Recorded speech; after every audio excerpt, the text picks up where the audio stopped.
This program only reflects the personal views of the program host and or the individual contributors.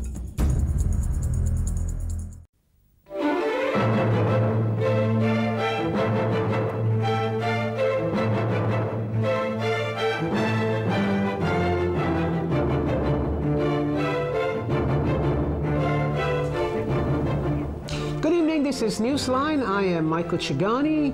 A big day for Chief Executive Donald Tsang this Wednesday. He'll be making his annual policy speech. What can he do about sky-high property prices and the rich-poor gap?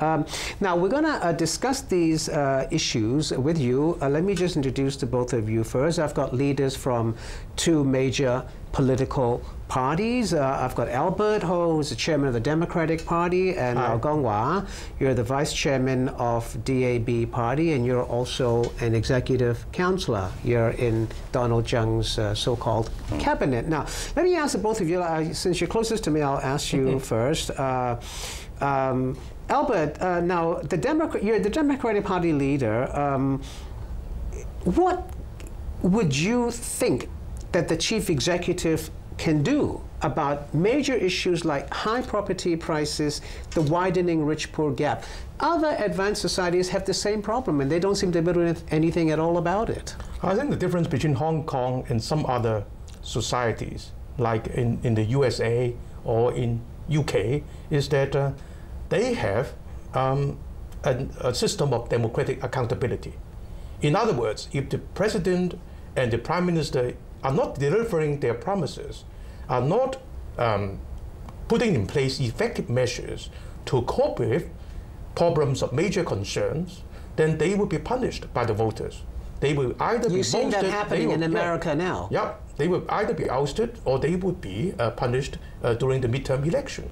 But in Hong Kong, the best we can do is to vote against the motion for thanks.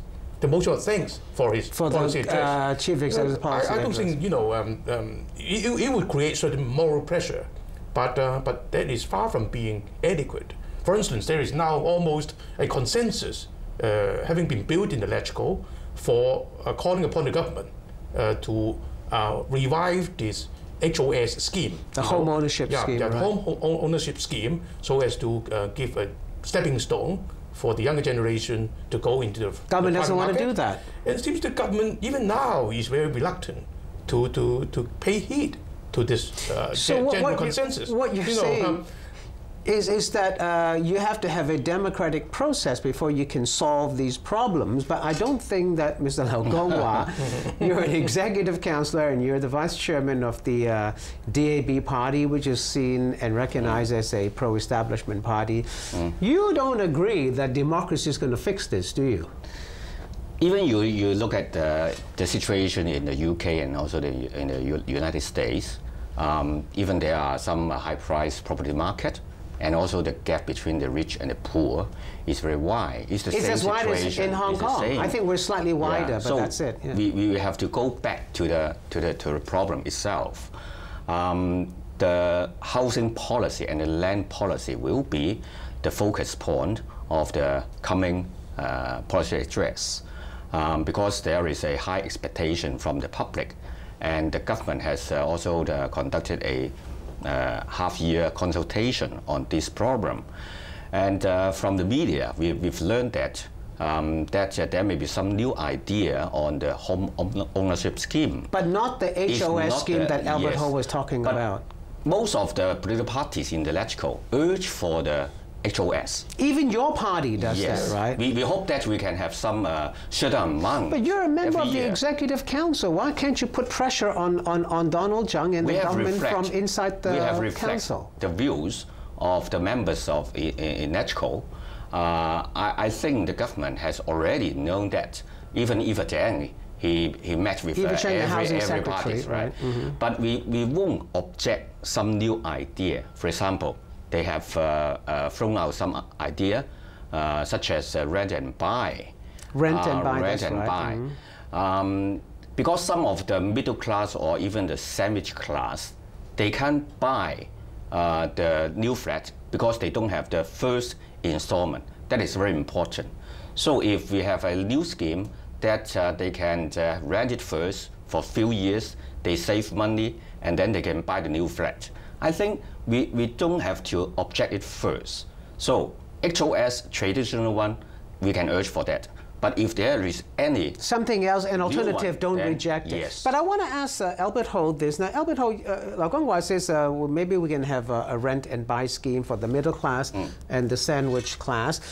You know, let me tell you this. I cannot afford to buy a home in Hong Kong anymore. That's even true. you cannot afford I to cannot buy. afford to buy a home. So, and I can barely afford my rent in Hong Kong now. Okay? My neighbor just moved out because he faced a 25% rent increase. Yes. So he moved out.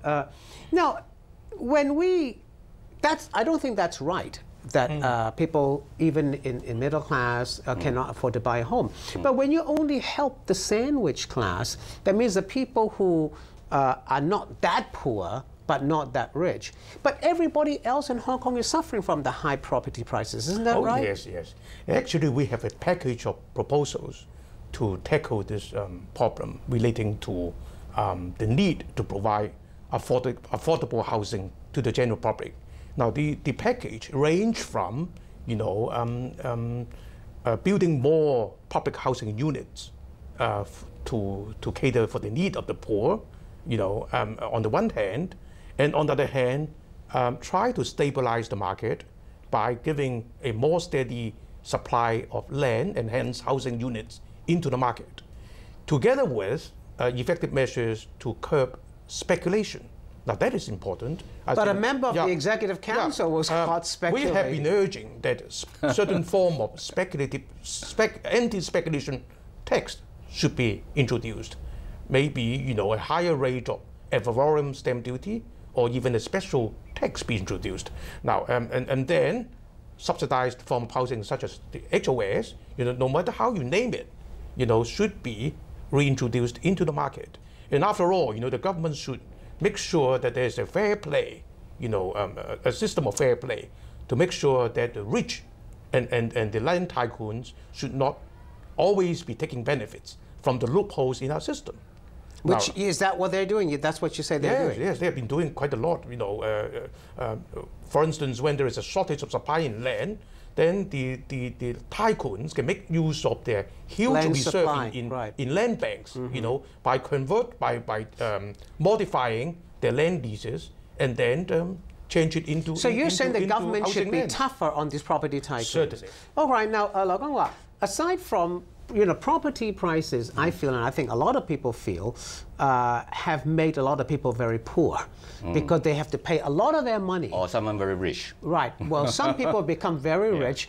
Most people have become very poor because everybody's got to live in a home, and they're paying such high prices for these homes that they don't have any more spending power left, and a lot of their earnings are actually going to the pockets of the rich people that you're talking about. We have now, latest survey shows, and Christine Fang from the Council of Social Service was here just last week telling me that we have nearly 1.3 million poor people in Hong Kong now. We are a rich society, and we have 1.3 million poor people. What can Donald Tsang this coming Wednesday say that can help these people? What do you want him to say? I think the focus target should be those working poor, because many people want to work. They don't want to just stay at home. But even they go to work, they are very poor.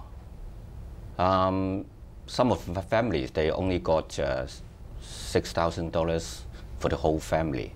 What can the government do about that? So we have a scheme now, the transportation subsidy scheme, apply only in 4 districts. To expand that? Yes, we urge that it can extend to the whole territory. That means the 18 districts those people living in that can apply for the transportation subsidy scheme. I think it's $600, right? So if they want to go to work, they can have $600 extra in every month. But that's coming out of the taxpayers' money. Yes. Yes.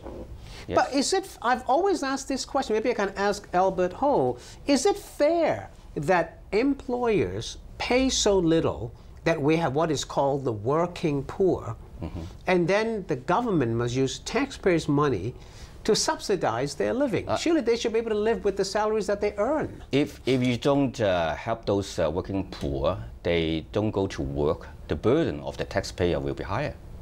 Sure, that's true. But is it right? Okay, let me ask you this. Is it right that employees are paying so little that we have 1.3 million working poor? That's why we have to introduce this minimum wage legislation, which I think will be coming into effect quite soon. And I hope that, that's not that the wage is going to be fixed. fixed. It's not a living wage. It's not a living wage, but it's coming closer to it. Now, that is not good enough to tackle the problem.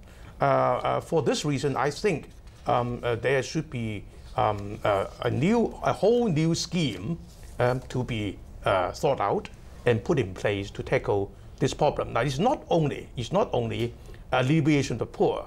It's not only preventing the widening or the further widening of the welfare. We do not stop widening by giving subsidies. To a certain extent, restructuring our not to use that word, but a certain review of the tax system is certainly equitable. For instance, I've always thought that introducing certain more progressive tax bands would be equitable. I don't see why people who are earning millions of dollars of salary should pay the same tax rate as people who are earning 30,000. And also, I don't see why we shouldn't introduce another band for more progressive profit tax, for instance, for big corporation, which is earning more than $20 million as net profit, to pay more, a little bit more. You talk about higher taxes. Yeah, higher tax rate on the one hand.